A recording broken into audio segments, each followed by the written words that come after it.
Hey, Janice. Hi, Anthony. Let's answer the question, do tenants in common need probate?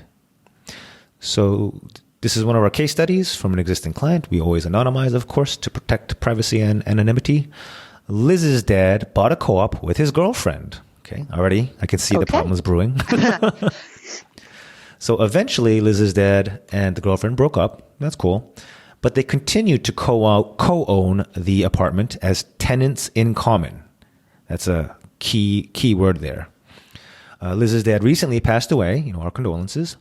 Now, what happens to the co-op now? The co-op that was co-owned by dad and ex-girlfriend as tenants in common.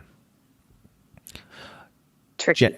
Janice, what is your understanding of tenants in common? So it's two people that share the ownership interest, right? Like they have, maybe if it's two people, it's 50% and 50%. That is the default, right? yes. Okay. This to me, sometimes it gets confusing because there's like the tenants in common and there's just other ways that the property can be divided. Yeah, that's exactly the conundrum. And that's exactly what we're going to talk about now. Like what happens when a tenant in common dies versus another type of tenancy.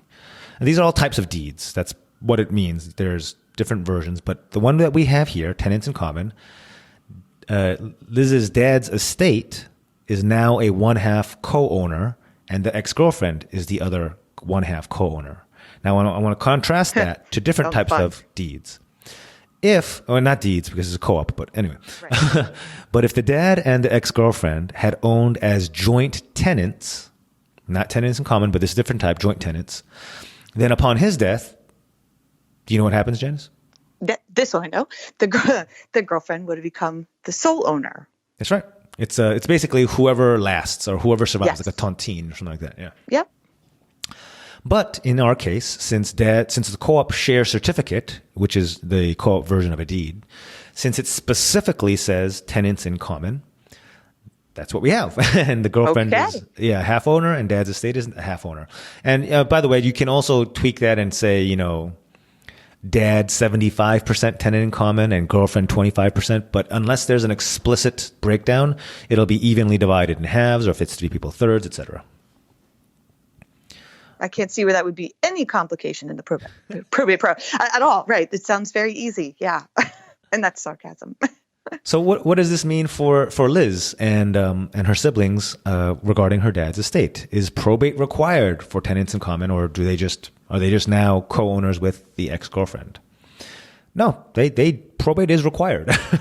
Yeah.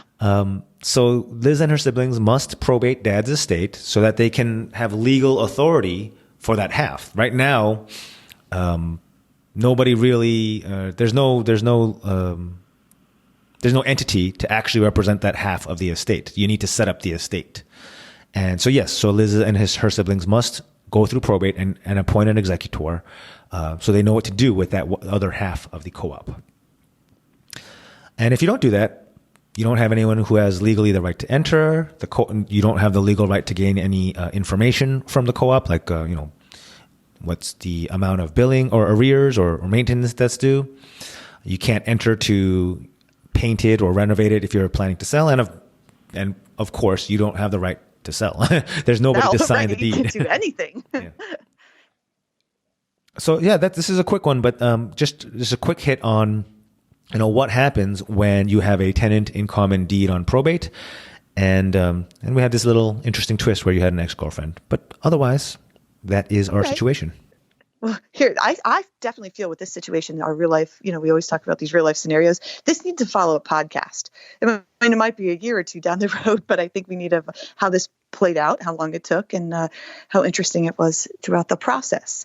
And we can, put that on our list for later on. But if you want to know how probate works, definitely check out Anthony's book, available on Amazon, titled How Probate Works, Guide for Executives, Heirs, and Families.